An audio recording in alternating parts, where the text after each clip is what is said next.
Hi guys, we're just going to wait for more people to trickle in. If you want, while we get started, you can drop where you're coming in from.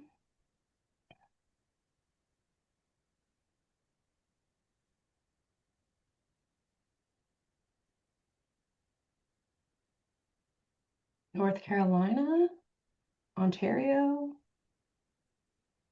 I'm in New Brunswick, and Brennan is in Ontario, and so is Abby, I believe. Yes, we will be sharing the recording by email. With the email that you registered with, you'll receive the recording at a later date, sometime early next week. More Ontario, Netherlands, UK.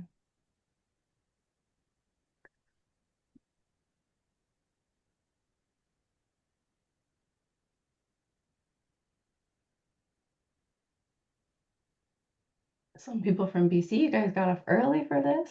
We are honored.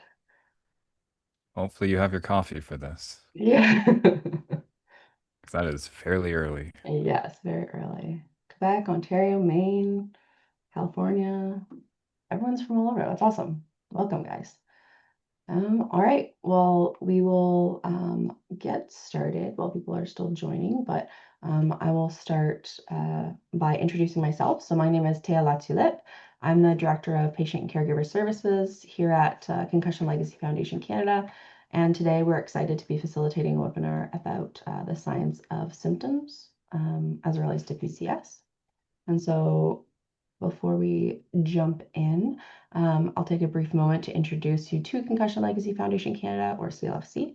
CLFC was founded in 2012 to advance the study, treatment, and prevention of the effects of brain trauma and associated mental health implications in Canadian athletes, military personnel, youth, and other at-risk groups. We're proud to have served thousands of Canadians in person and millions online.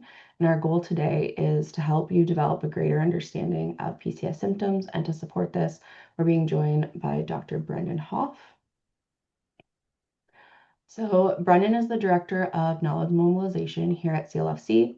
He received his PhD in neuroscience from Carleton University in 2024, where his work focused on the cellular changes that take place within the hours after brain impact, and his research has been published in several peer-reviewed journals and presented at both national and international conferences. Brendan is passionate about explaining the complexities of the brain and shares his fascination through accessible, engaging education. Outside of work, Brennan is a member of several sports leagues around the city of Ottawa and is passionate about making the sports he enjoys safer for everyone. He also has a 4.5-year-old black lab who keeps him busy and is always looking for attention. So if you keep an eye out, you may see her in the background at some point. Brendan's core approach is that learning is an exchange of information, and he encourages participation and discussion and looks to learn from the community. Today, he's here to share about the science of symptoms as they relate to PCS. And if you have any questions throughout his presentation, be sure to drop them in the Q&A box so we can address them. And following his presentation, we'll share some additional free resources offered by the organization to support you while you navigate your recovery. All right, Taya, thank you very much. Let's get this going on my end. Hopefully everyone's doing all right today. And yeah, if you might hear some snoring behind me, because my little girl there, Ellie, is currently snoring up a storm. So apologies if you hear something in the background, but let me just get the presentation going and we'll kind of set things in motion.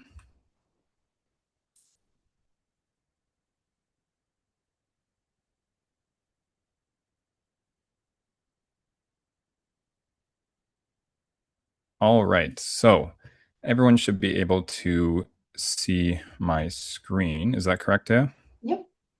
Okay, perfect.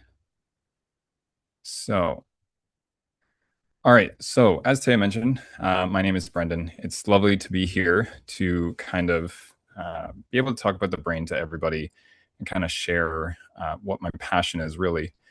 And um, I'm, as Taya mentioned, the director of knowledge mobilization here at the Concussion Legacy Foundation Canada, and I will be the host, or mainly the host, of the webinar series as we kind of explore the different realms of post concussion syndrome and the different aspects that are involved in it.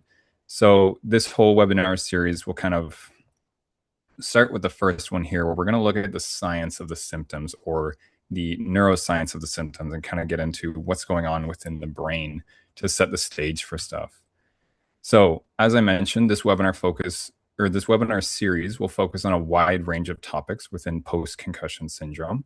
However, for this session, we're going to discuss the different symptom domains of post-concussion syndrome and kind of what the brain regions are involved. So, I will be upfront and say that this session may come off as a bit information dense, but my goal is, in this case, is to give you as much information as possible in this session, and then discuss things in either a follow-up session later next week, which will have more information about coming soon, as well as dropping questions or getting in touch, stuff like that.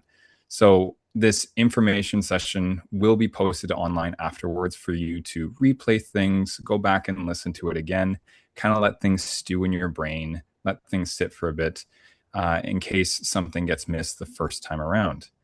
Now, this session will kind of set the foundation for things that we're going to see in the future series. So that's why it's kind of a bit information dense. There's kind of a bit of a groundwork we need to lay here first, okay? It's going to be a top-down look into, or rather, I guess, a side look into the brain, given the pictures that I have, into the brain and the regions that are involved when it comes to post-concussion syndrome, to kind of understand the brain a bit better. And ultimately, with this session or this series, and same with all the webinar series that's going to come afterwards, is to bridge the gap between this kind of complex science that's going on when it comes to understanding the brain and everyday understanding, so that you can kind of share this information with people or be kind of proactive with this information. So, where else to begin but the brain? And this is kind of just a few icebreaker comments, icebreaker facts to kind of get us thinking about the brain and just kind of put us into the space, okay? So, first, the brain is comprised of about 80 billion, give or take, neurons. So, there's just as many, if not more, supporting cells within the brain as well that kind of make up this organ within your head. Now, the brain itself weighs roughly 1.3 kilograms, or for any Americans in this series, that's about 3 pounds in weight. And what's fascinating is that it only takes up about 2% of your body's mass. However, it consumes up to 20% of your total body energy. Now, when you think about it, that makes really a lot of sense. And if it would consume, or if not, it would consume more, because of how it's involved in every aspect of the human experience. Now, when it comes to the brain itself, it's comprised, or the nervous system in general, it's comprised of what's known as the central nervous system. That's kind of your spinal cord, everything on the inside of your nervous system. So your spinal cord and your brain.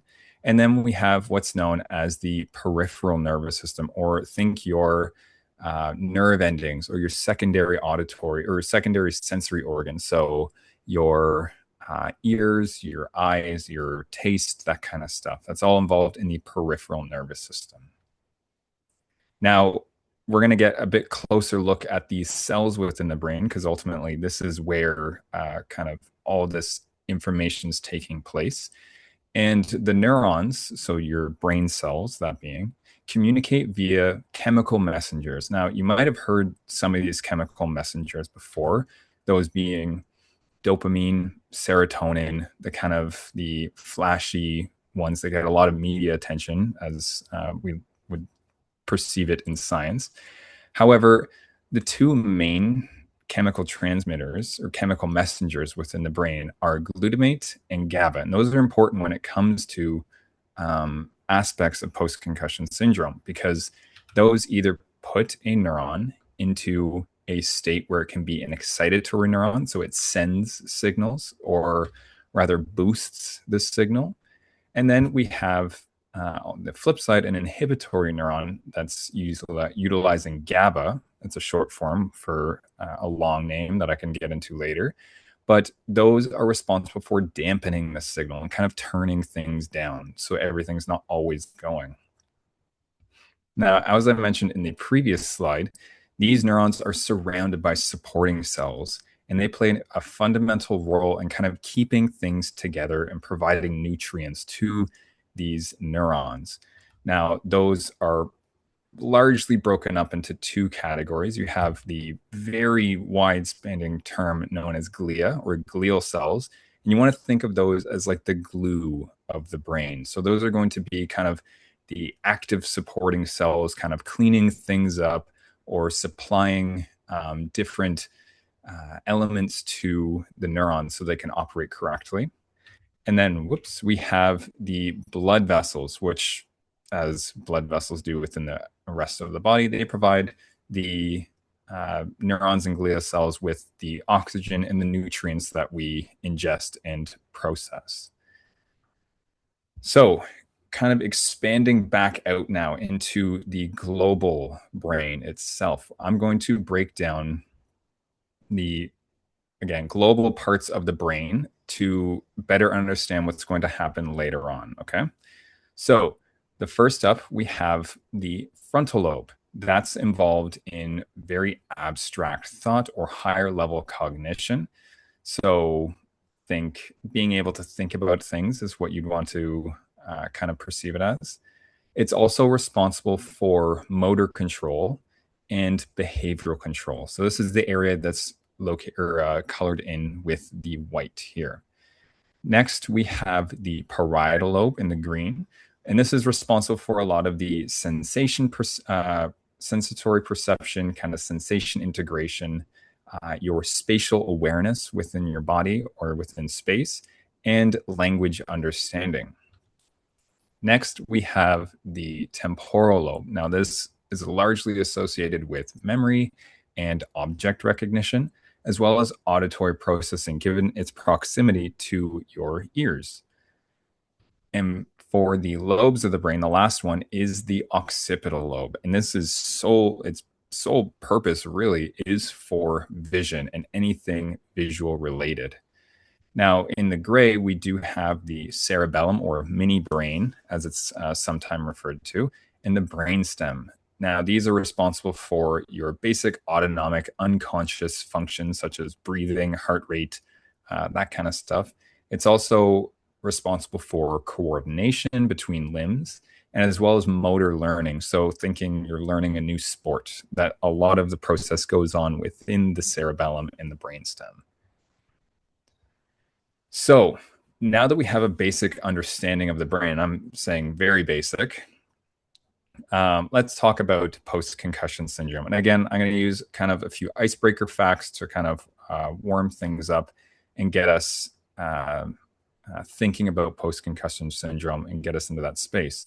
So it's reported in roughly about 20% of all concussed patients. And the symptoms last anywhere between weeks to possibly years. So in a majority of the cases of concussed patients, these symptoms will resolve. However, post-concussion syndrome is where these symptoms last for a bit longer period of time.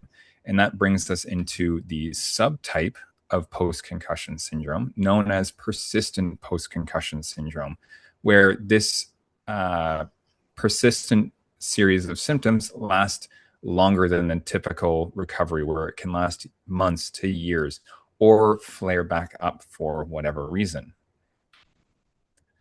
So this leads us into the first question onto why do some symptoms persist for some? And after consideration about things, this topic is going to be explored further in a deep dive in a later series, whether that be a series on its own or a mini series. And today's session is going to focus on what parts of the brain are responsible for these symptoms. So again, we can kind of lay this groundwork moving forward. Okay. So I'm looking to build upon this understanding from today's session. So please stay tuned for more updates. We'll let everybody know about stuff moving forward. So to get into this topic just briefly. As many things in science, the exact reason as to why some symptoms persist is rather unclear, but we do have an understanding about the pre-existing factors that contribute to the persistence of symptoms. So there's not a single exact cause for the persistence, but rather kind of a milieu of factors that play an important role in this onset or the persistence of these symptoms. So the first one that's been noted in the literature is this idea of pre-existing psychiatric conditions, and especially anxiety and depression before a concussion or before TBI and concussion takes place. So the literature has shown that this has resulted in a roughly about a 2.5 increase in post-concussion syndrome development. Another major factor is the aging brain or an individual who's above the age of 35 years old. Next, female brains have a 1.5 to 2 times likelihood of developing post-concussion syndrome.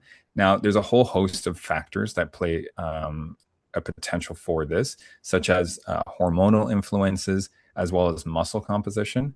But important thing to remember too is the brain composition, that female brains have larger white matter tracts. Now, if this is the first time hearing white matter, think of the cables in your head that are relaying information throughout all these different parts and the kind of information being sent forward and backward and all over in the brain. If there is a disruption to these large white matter tracts, it's going to cause the persistence of some of these symptoms. Okay. Next, we have the genetic, and very generally speaking, there's been several genes that have been identified to have that have been altered to have involvement in the inflammatory process. Sorry. So these alterations to these genes might have a role or have a good indication of having a role in the kind of persistence of stuff where your brain's not able to either respond accordingly to damage, or it has some type of disruption when it comes to dealing with the inflammation. And finally, at the genetic level, we have a variant in the APOE4 allele. Now, if this allele variant has been heavily implicated in the or heavily correlated, I should say, to the onset of dementia and Alzheimer's, as well as CTE. So it does have some bearing showing its involvement in this persistent. And we're going to take a later deep dive into this stuff at a later time, okay? So to start things off, we're going to talk about the 4 domains of the symptoms. And this is available in our PCS guidebook on our resource page on the CLFC website. So feel free to kind of dig around at that. But I'm going to be kind of going further in explaining the regions of the brain that are involved and kind of provide a bit more context as to why those regions are important. So the 4 domains of symptoms, we have cognitive, we have physical, we have mood and behavior, and we have sleep. So within cognitive, it's kind of everything that you'd expect. You have symptoms involved in remembering or difficulty remembering, difficulty concentrating, difficulty multitasking, focusing, and then this elusive, all-encompassing brain fog. For physical, we have dizziness, we have nausea, we have sensitivity to light and blurred vision, fatigue, and a kind of general sense of headache. For mood and behavior, we have anxiety, panic attacks, depression, irrational anger, increased sadness that goes with depression, and irritability. And the final domain of sleep, we have sleeping more than usual or prolonged sleep. We also have trouble falling asleep. We have loss of sleep, and we have disrupted sleep. So we're going to start things off with the brain regions involved in the cognitive domain of symptoms. And just to kind of remind everybody about, prime everybody for the symptoms that we just talked about, we have difficulty remembering, difficulty concentrating, difficulty multitasking, difficulty focusing, and this kind of all-encompassing brain fog that really plays a role in all of these different symptoms within the cognitive domain. It kind of can be described totally as brain fog. So there are two main networks within the brain. And when I say networks, I mean a multitude of brain regions involved. So multiple brain regions make up a single network in a brain. And that's just something to kind of keep in mind as we go forward. So there are two networks involved in the bulk of the symptomology when it comes to the cognitive domain. We have the first one, which is known as the default mode network.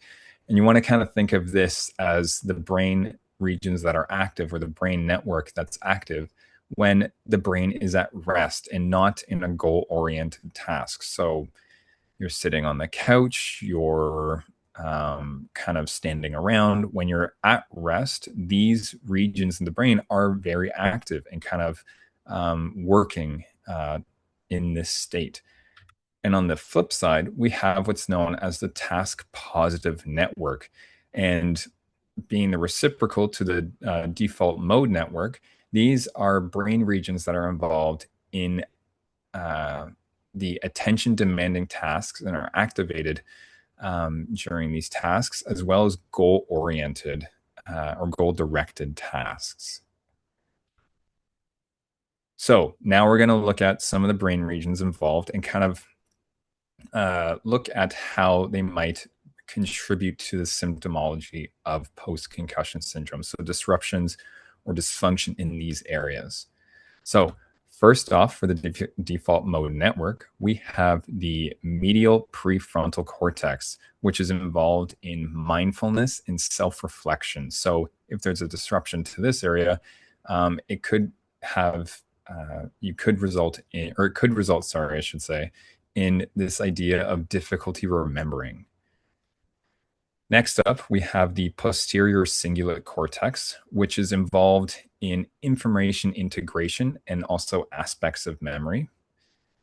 We have the angular gyrus, which is responsible for, it plays a role, I should say, in the attention shifting. So whether that be going into the task positive network or just shifting your basic attention while at rest. And we have the hippocampus, which is the ultimate region for memory formation. So you can kind of see where if there's disruption to these regions, we can then have or see these symptoms being presented, whether that being remembering, concentrating, shifting attention and multitasking, and brain fog in that sense. Now, for the task positive networks, the main regions involved in post-concussion symptomology would be the intraparietal sulcus is one of them, and that's involved in the voluntary shifts, both within a task that you're completing and also within getting into the task itself. We have the dorsolateral prefrontal cortex, which is involved in working memory or short-term memory, as well as planning or future planning. We have the dorsal anterior cingulate cortex, which is involved in conflict monitoring and response selection to these conflicts, both internal and external. So much like many things in life, an important principle in neuroscience is what's known as the Goldilocks principle. So it's this idea that too little activation or too much blood flow to an area, and we're going to see this later on as in this slideshow, as well as in the webinar series coming forward, that too little of something can lead to disruption, and whether that be through not enough signal being put through with the brain regions, or not enough nutrients being sent to the region involved. However, on the flip side, too much activation is not a good thing either. And you might come across articles or clippings that talk about how there's increased activation in a certain region. That's good in some cases if it's a little bit of an increase, but if it's an over increase, that can actually lead to the brain reserves being spent up and overwhelmed. And that's not necessarily a good thing. So there needs to be this middle ground known as homeostasis to achieve these optimal conditions and working conditions within these brain regions. So within post-concussion syndrome, this sense of middle ground or homeostasis has been shifted.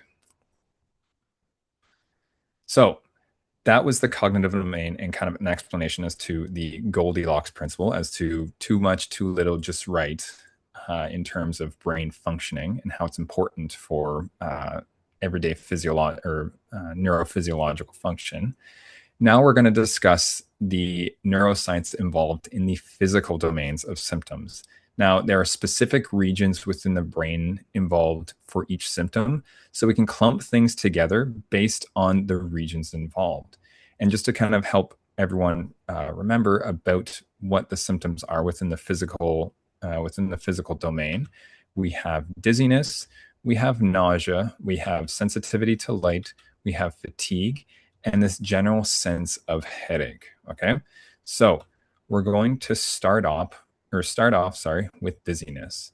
Now, the first region involved when it comes to the dizziness symptom is the inferior parietal lobule, and that's involved in spatial recognition as well as perception. We have the premotor cortex, which generates planned movement and is involved in proprioception, or think of your sense of space, or the sense of where you are in space. So kind of this like abstract 3D thought of where you are in the environment that you're in. We also have the secondary somatosensory cortex, which is involved in kind of the finer details of sensory information integration and processing that information. And we have the visual cortex, which, as the name implies, processes all things visual. So if there's disruption to any one of these areas, you can kind of see how it would be involved in kind of the manifestation of the dizziness symptom. Okay. So moving on to nausea, we have first the insula, which is responsible for the sensory processing and visceral sensory information. So what's going on within your body. We have the primary and secondary somatosensory cortices. And again, as I mentioned in the previous slide, these are involved in the body awareness processing. And finally, we have the area of postrema and nucleus of the tractus solitarius located within the brainstem. Now, it's outside of the four main lobes or the global parts of the brain, but it's still important as these are responsible for the autonomic processes within the body and actually vomiting directly. So if you are aware of one of the signs of a major traumatic brain injury, or one that requires immediate medical attention, is immediate vomiting after an injury, that could be an indication as to damage to the area of postrema and the nucleus of the tractus solitarius, or the brainstem in general. So that could be requiring very much immediate medical attention. So moving on to light sensitivity and blurred vision, we're going to have a lot of stuff when it comes to the visual cortices, obviously. So we have, the back of the brain. We have the anterior intraparietal sulcus, which sends signals to adjust the eyes to ambient light levels within the environment. We have the lateral geniculate nucleus, which is often referred to as like the relay hub from the retina or the eye into the occipital lobe, which is responsible for vision. And we have obviously the visual cortex. If that region's disrupted, it's going to have problems with vision in general. So in particular, though, we have sub-areas within this region that are responsible for visual acuity, so how sharp your image is, and the visual processing of what's going on.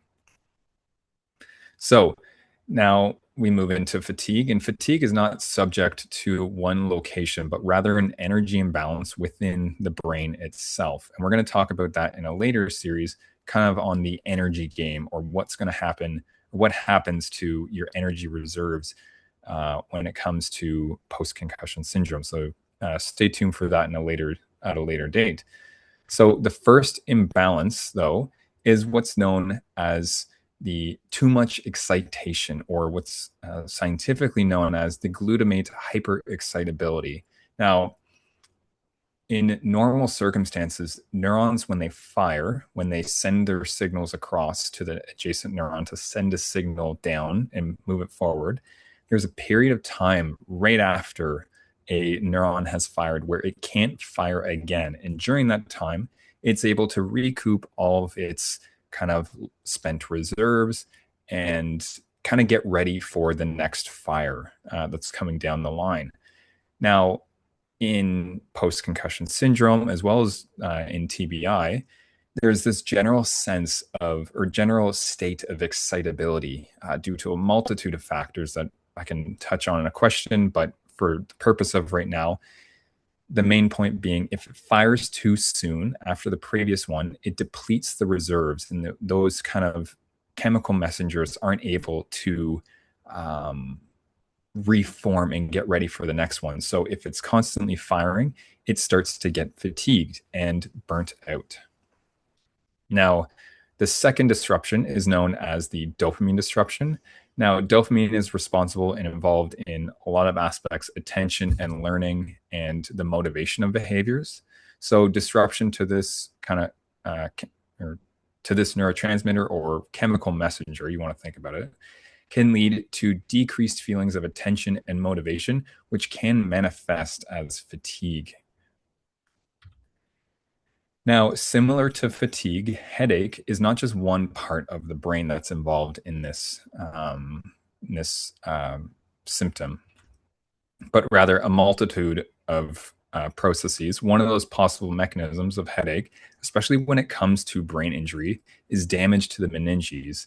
So the meninges themselves are this complex, very mesh-like structure that surrounds the brain and kind of encapsulates it and puts it into this pocket that the brain can then sit in.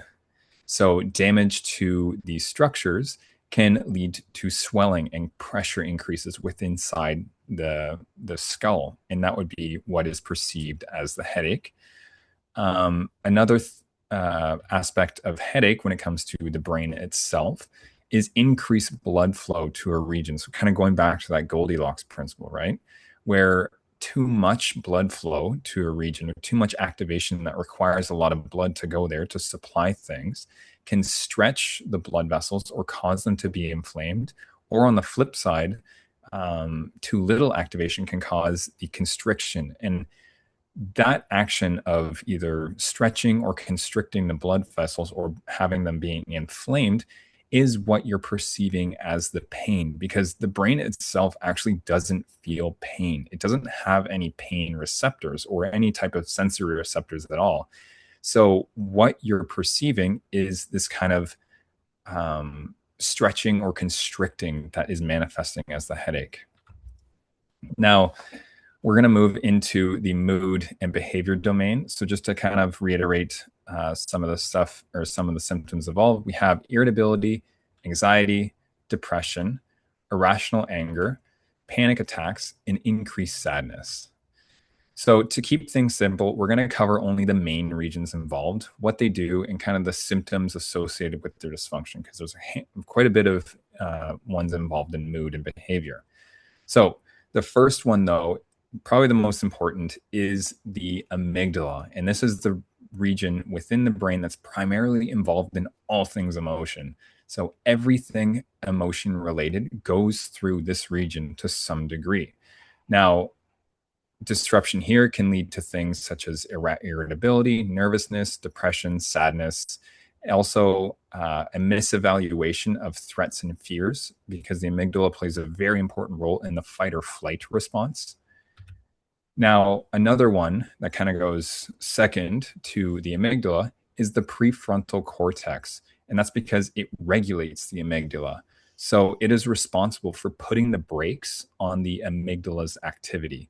So if there's lowered activity within the prefrontal cortex, it kind of unchains the ability of the amygdala to increase activity. So a lot of the um, symptoms that are associated with prefrontal cortex disruption are the result of the amygdala being overactivated. Okay.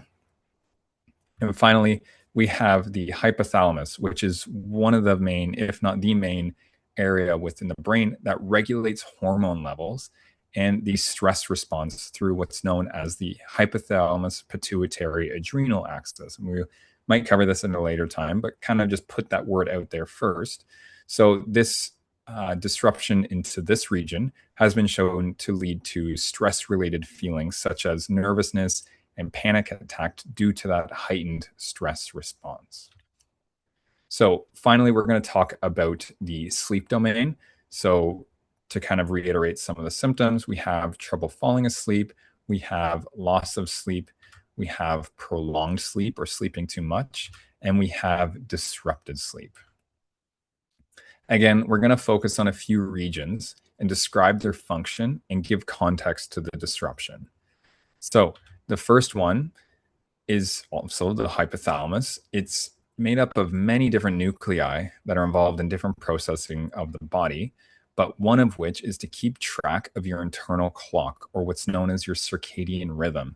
So disruption here can lead to problems such as trouble falling asleep, I should say, or increased sleep due to your internal clock being off. Next, we have the thalamus, which is kind of regarded as the main highway or relay point in the brain. Think highway interchange, where the thalamus is able to direct lanes of traffic or lanes of information to go to other regions where they are needed. Almost everything in terms of processing relays through the thalamus at some point to kind of guide it in the right direction. So disruptions in this area are kind of self-explanatory. Or sorry, no, I should say even though it's involved in the relay, it's heavily involved in the transition between wake and sleep. So disruptions to this are kind of self-explanatory. If it's involved in the transitioning of wake to sleep, we have trouble falling asleep and disrupted sleep. And finally, we have the brainstem. Again, it's outside the brain, but it's important, or outside the main lobes of the brain, but it's important to mention, where we have trouble falling asleep because these regions are involved in falling asleep or the act of falling asleep. So another symptom that's presented with this is the loss of sleep or disrupted sleep because of that inability to fall asleep. So I know this is probably a lot of information to take in, but I wanted to make sure that we covered almost all of the bases that we're going to see in the later series moving forward from a neuroscience perspective, because that's what my background is. So this will make things a lot easier to explain in later sessions, as you will already have seen them or heard them before, or done kind of your own research based on this information that I've provided in the webinar today. So we just want to mention that all this information will be available afterwards. So feel free to watch it again, let it stew, let kind of the information sit for a little bit.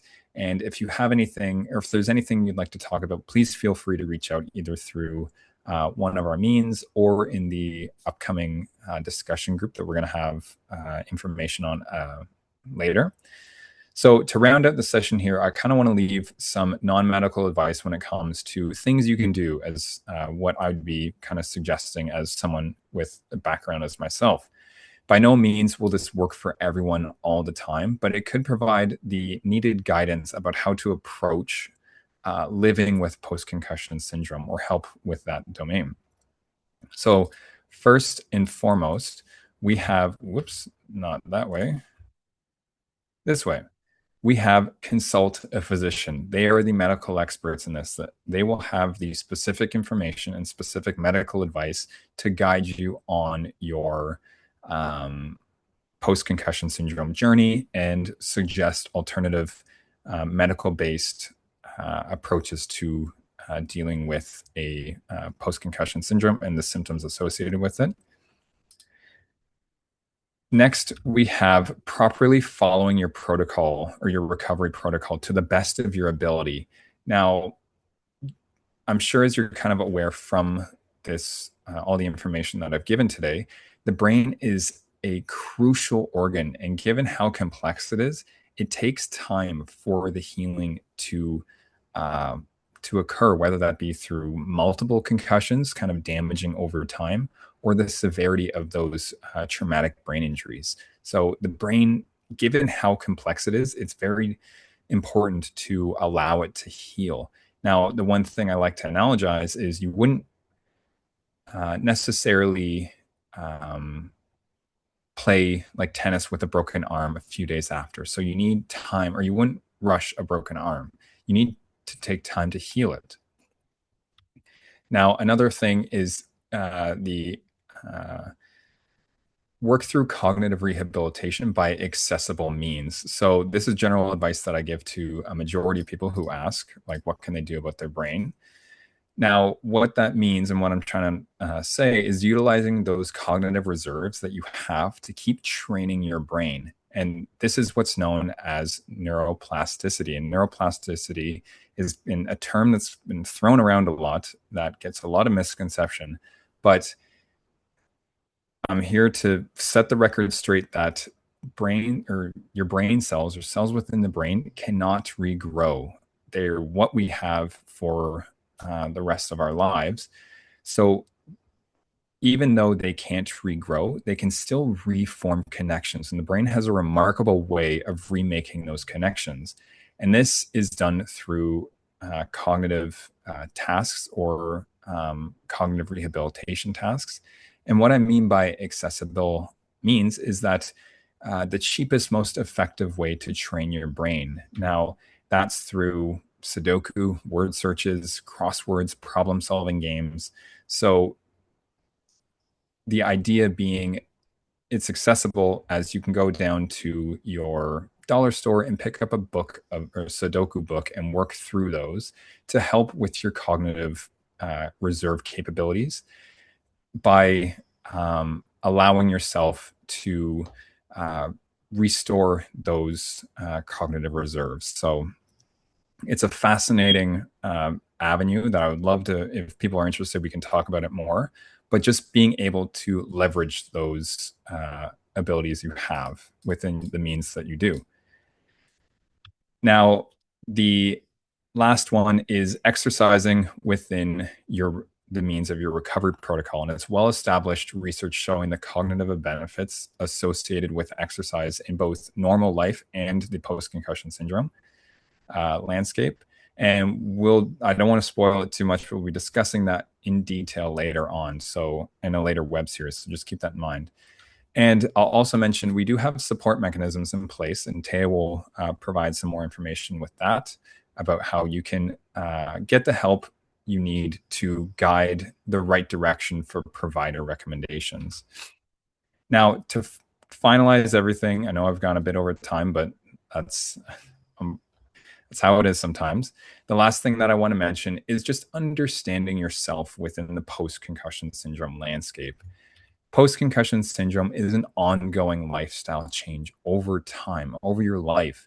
So it's important to keep in mind that the brain you have now is very different than the brain you had 5 to 10 years ago, with or without the post-concussion syndrome, or the trauma to the brain. The brain ages, and it's important to remember that. So post-concussion syndrome can heighten these changes, but it's important to just kind of keep that in mind as you kind of progress through life, that the brain does change naturally. So your brain is a complex organ that requires structured healing. So it's like trying to rebuild a Lego set without the instruction manual when it's been broken or damaged to some degree. it takes time for those little minute kind of connections to be remade and done so properly. Your brain has the incredible ability to adapt to changes. You just need to keep pushing those abilities to the best of your means, whether that be through like the cognitive reserves or through exercise or asking your medical provider to give you tips about other domains that we've talked about. And finally, understand your limitations. As post-concussion syndrome is a condition just like living with any other type of medical condition. There will always be limitations, but understanding where your limits are and being comfortable with that and pushing it slightly beyond to kind of progress, but also understanding that plateaus do happen and potential setbacks, but the brain is resilient and it's able to kind of move forward with that. So with this, I'd like to say thank you for attending this first webinar series. I'm looking forward to answering some questions that we're going to have, but also kind of opening up this realm of education to people who might not know much about post-concussion syndrome, but also just knowing more about the brain involved. So thank you very much, and I'll send it back to you, Taya. Thank you, Brendan, for that presentation. We did get quite a few questions while you were Oh, speaking. great. So going based on one of the questions that got the most votes, Ioana asked, what's the best way to formally share basic information with doctors who have very limited knowledge about concussion and PCS, but are also the ones that, determine the healthcare you receive? Yeah, so that's a good question. And thank you for raising that and everybody that upvoted that. It seems like it's a pretty thought about thing. So, my advice would probably be to write down the questions you have or symptoms that you're experiencing and being honest with your healthcare provider, where if they don't know the answer or if they can't provide the answer, they have a network of healthcare providers that they should be accessible to, that they can put you in the right direction, or they might be able to open up the doors. So um, I know it's rather simple, but being able to write down those experiences and giving as much information as you can to your healthcare provider will only help them kind of guide your search. So I know that's a bit of a vague answer, but we can kind of explore that question a bit more if that's something of interest.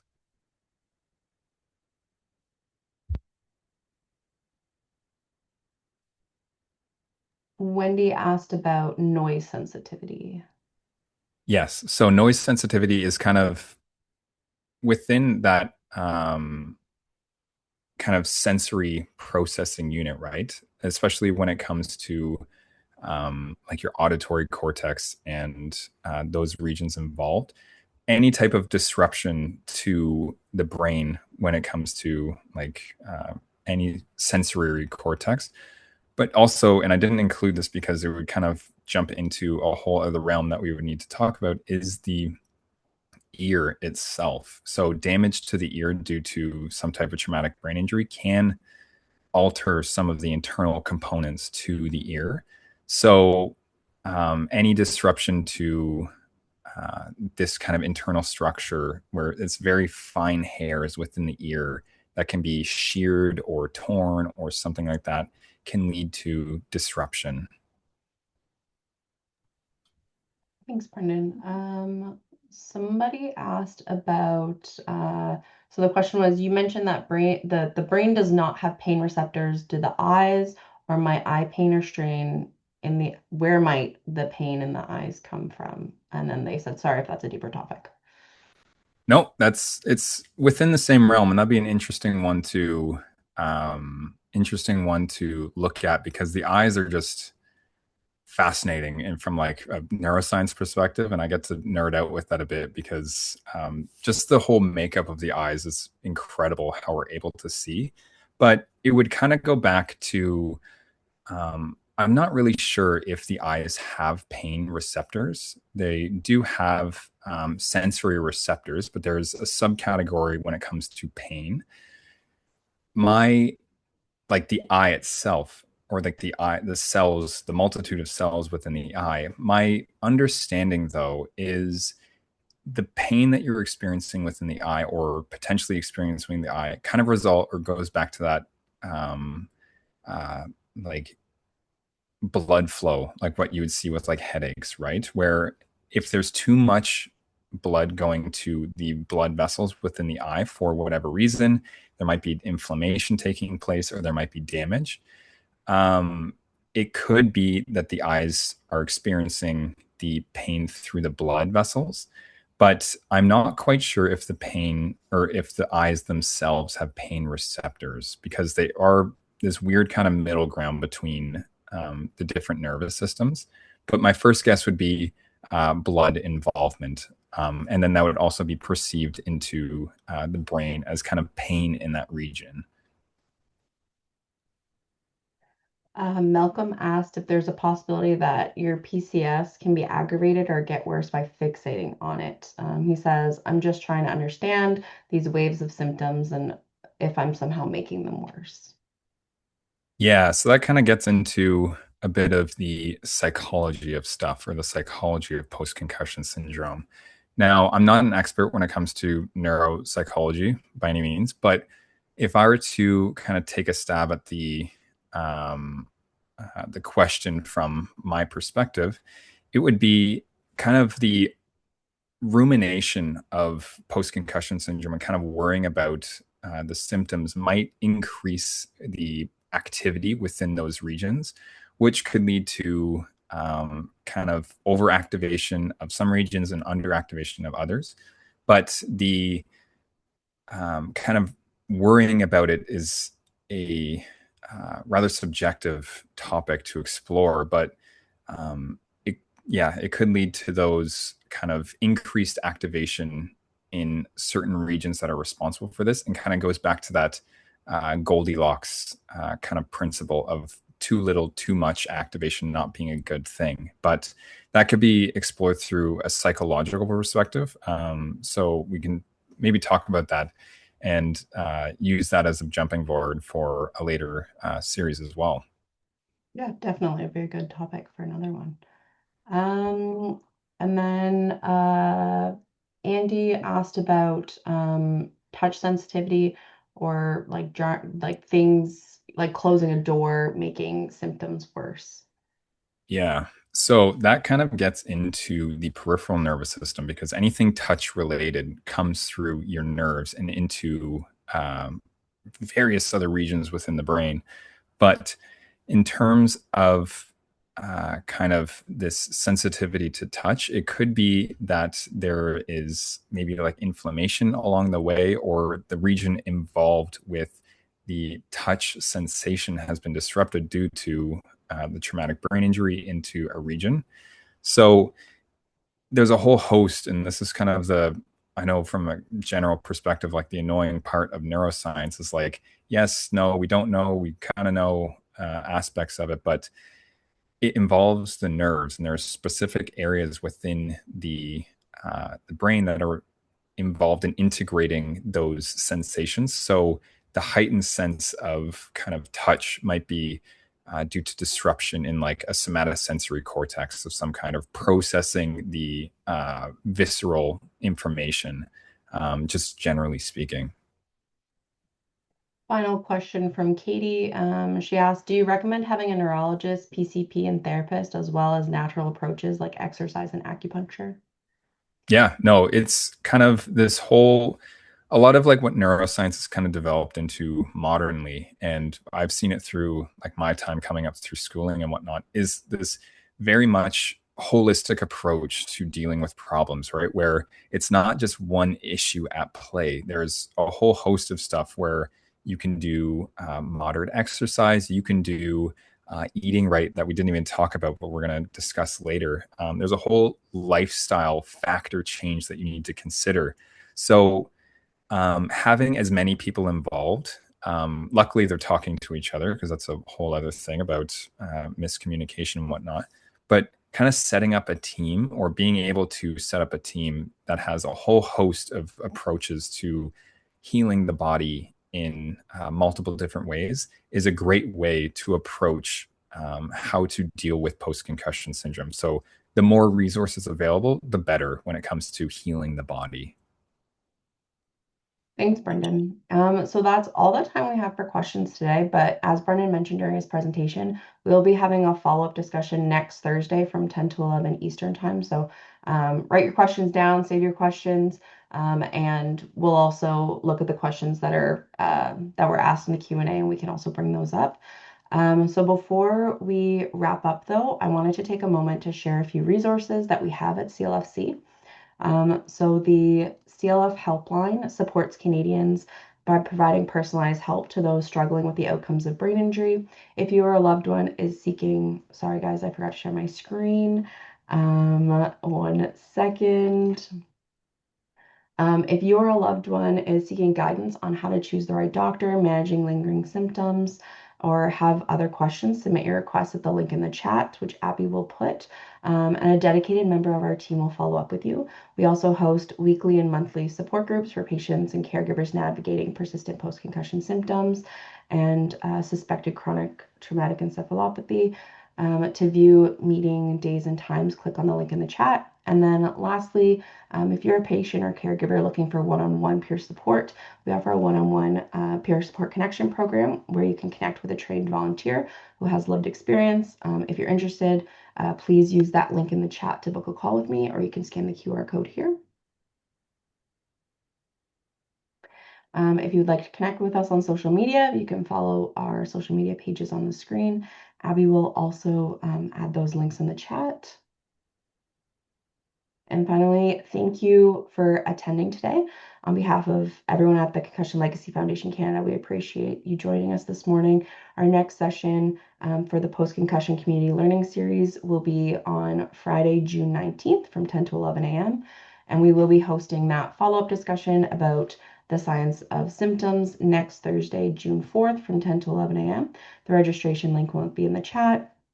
And if you want to be the first to learn about our future events like this, sign up for a newsletter using the link in the chat. And you will also receive a recording of today's session to the email that you registered with. Feel free to send this to any friends or family members that you think may benefit. And thank you again, Brendan, for that very informative presentation. No, thank you everybody for coming out. And I look forward to kind of building on this knowledge that we've kind of started with. And getting to know everybody as well. It's the community that's involved in, right? So thank you. And yeah, we'll see you when we see you. Thank you guys. Have a great rest of the day and great weekend.